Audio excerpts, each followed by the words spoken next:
السلام علیکم۔ سورہ یاسین کا ایسا نایاب اور مجرب عمل آپ کو آج بتایا جائے گا جو پہلے کبھی آپ نے نہیں سنا ہوگا۔ یہ سورہ یاسین کی پہلی 7 آیات کا ہے، 7 دن کا ہے اور 7 ناممکن کاموں کے لیے ہے۔ ایسے کام جو آپ سمجھتے ہیں کہ یہ ممکن ہی نہیں ہے، ان کا ہونا جو ہے وہ کسی صورت ممکن نہیں ہے، ان کاموں کے لیے یہ عمل کام کرتا ہے۔ دوستو یاد رکھیں، سورہ یاسین وہ سورہ مبارکہ ہے جو اللہ تعالیٰ کو بہت پسند ہے، اللہ والوں کو بہت پسند ہے، حضور صلی اللہ علیہ وآلہ وسلم کو بہت ہی زیادہ پسند ہے۔ فرشتے اس دعا کے پڑھنے والے کی دعا کے ساتھ شامل ہو جاتے ہیں، اللہ والوں کی خاص نظر اس بندے پر ہو جاتی ہے۔ سورہ یاسین میں جو پہلی آیت ہے نا اس کی، جس میں یاسین کہا گیا ہے، یہ یاسین اللہ تعالیٰ کے خاص رازوں میں سے ایک راز ہے۔ حضور صلی اللہ علیہ وآلہ وسلم کا بھی یہ نام ہے، یہ فرشتوں کے لیے بھی یہ نام رکھا جاتا ہے، ٹھیک ہے۔ تو یہ ایک ایسا عمل ہے، ایک ایسا طریقہ کار ہے جو میں آپ کو بتاؤں گا، اس طریقے سے آپ نے پڑھنا ہے۔ پہلے میں 7 ناممکن کام بتا دوں، پھر میں پڑھنے کا اس کا یاسین کے حوالے سے ایک طریقہ کار ہے، اس خاص طریقے سے آپ نے اس کو پڑھنا ہے۔ تو 7 ناممکن کام کون سے ہیں؟ وہ یہ والے: ایسی بیماری جس کا علاج نہ ہو رہا ہو، اس کے لیے یہ کام کرتا ہے۔ بندے کو ملازمت نہ مل رہی ہو، کاروبار نہ چل رہا ہو، اس کے لیے یہ عمل کام کرتا ہے۔ گھر کی حفاظت کے لیے، جادو سے، کسی بھی چیز سے، لڑائی جھگڑے سے، ان ساری چیزوں سے حفاظت کے لیے یہ عمل کام کرتا ہے۔ اولاد نرینہ کے لیے، اولاد نہ ہو رہی ہو یا کوئی اس طرح کا مسئلہ ہو، پیچیدہ مسئلہ بن گیا ہو، اس کے لیے کام کرتا ہے۔ کسی جگہ آپ کی شادی نہ ہو رہی ہو، شادی کے رشتے نہ آ رہے ہوں، کوئی اس طرح کا معاملہ ہو، اس کے لیے کام کرتا ہے۔ اپنا گھر اگر آپ لینا چاہتے ہیں، گھر نہیں مل رہا، بہت عرصے سے پریشان ہے، اس کے لیے یہ بہت زیادہ مجرب ہے، بڑا تیزی سے کام کرتا ہے۔ قرض کی ادائیگی کے لیے آپ پریشان ہیں، قرض نہیں ادا ہو رہا، اس کے لیے یہ بڑا مجرب عمل ہے۔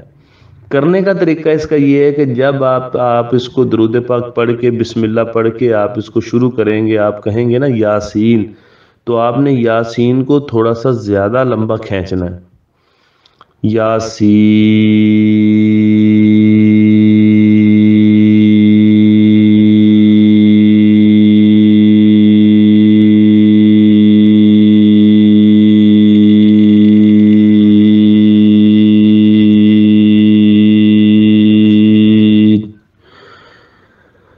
جب بھی آپ پڑھیں گے یاسین کو آپ نے کھینچنا ہے جتنا ہو سکتا ہے ایک سانس کے اندر، یہ نہیں کہ آپ کھینچ بھی رہے ہو، بار بار سانس لے رہے ہو، نہیں، جتنا آپ سانس لے سکتے ہیں اتنا آپ نے ایک دفعہ کھینچنا ہے۔ باقی جو 7 آیات ہیں، باقی جو 6 رہتی ہیں اس کی، ایک تو یہ والی ہوگی یاسین، باقی جو 6 رہتی ہیں وہ اسی طرح نارمل انداز میں آپ نے پڑھ لینی ہے۔ یہ ہو گیا 1 مرتبہ، ٹھیک ہے۔ اسی طرح یہ 7 مرتبہ کا عمل ہے۔ کتنی مرتبہ کا عمل ہے؟ 7 مرتبہ آپ نے کرنا ہے۔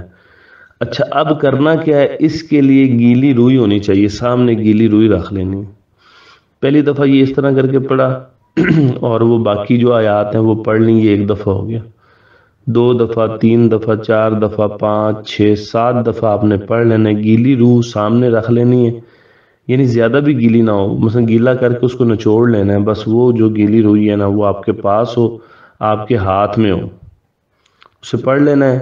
پھر اسے آپ نے کسی بھی جگہ، اپنے آس پاس کسی بھی جگہ آپ رکھ سکتے ہیں، الماری میں رکھ سکتے ہیں، جہاں بیٹھتے ہیں چارپائی ہے اس کے ساتھ آپ رکھ سکتے ہیں، کسی بھی جگہ پر آپ وہ رکھ سکتے ہیں، روئی آپ کے پاس آس پاس ہونی چاہیے، ٹھیک ہے۔ تو یہ 1 دن کا عمل ہو گیا۔ اسی طرح 7 دن یہ عمل آپ نے کرنا ہے۔ تو انشاءاللہ اللہ کے فضل سے 7 دنوں کے اندر ان 7 ناممکن کاموں میں سے جو بھی کام جس نیت سے آپ نے کیا ہوا ہے وہ ہو جائے گا۔ ایک کام کی نیت 1 دفعہ کرنی ہے اور اس کے لیے آپ نے کرنا ہے یہ۔ اچھا، پھر ایسے ہوتا ہے کہ کچھ لوگ کہتے ہیں جی ہم اس کو زیادہ کرنا چاہتے ہیں، ہماری بھی مراد صحیح طرح سے پوری نہیں ہوئی، ہم 7 دن اور کرنا چاہتے ہیں۔ 7 سے کم نہیں کریں گے، دوسری دفعہ بھی کریں گے تو 7 دن کریں گے، یعنی کہ مثال 14 دن کا کر سکتے ہیں، 2 دفعہ 7 دن ہو گئے، 3 دفعہ بھی کر سکتے ہیں، یعنی 21 دنوں کا آپ کر سکتے ہیں، لیکن 7 دن ہو جائیں گے۔ ہر 7 دن ایک روئی ہونی چاہیے آپ کے پاس، دوسرے 7 دن دوسری روئی ہونی چاہیے، تیسرے 7 دن تیسری روئی ہونی چاہیے، ٹھیک ہے، وہ روئی گیلی کر لینی اور اپنے ہاتھ میں رکھنی، جیسے بیماری والا بندہ ہے تو وہ خود اس عمل کو کرے اور وہ روئی ہاتھ میں پکڑ لے پڑھنے کے دوران، ٹھیک ہے۔ اس طرح ملازمت والا بندہ ہے تو پڑھنے کے دوران ہاتھ میں پکڑ لے، گھر کی حفاظت والا بندہ ہے پڑھنے کے دوران ہاتھ میں پکڑ لے، اولاد والا ہے، شادی والا ہے، اپنے گھر کے لیے ہے، قرضے والا ہے، وہ اپنے ہاتھ میں اس روئی کو پکڑ کے پڑھے گا 7 مرتبہ، اور پھر اس روئی کو اپنے آس پاس کی جگہ، جیسے اس کا پانی بالکل نچوڑ لیا تو کسی کاغذ میں، کسی شاپر میں لپیٹ کر اس کو جو ہے نا وہ اپنے پاس بھی رکھا جا سکتا ہے، اپنی پاکٹ میں رکھا جا سکتا ہے، اپنی الماری میں رکھا جا سکتا ہے، اپنے پرس میں، اپنے بیگ میں رکھا جا سکتا ہے، اپنے ٹیبل کو ساتھ پڑا اس کے اوپر رکھا جا سکتا ہے، کسی دراز میں رکھا جا سکتا ہے۔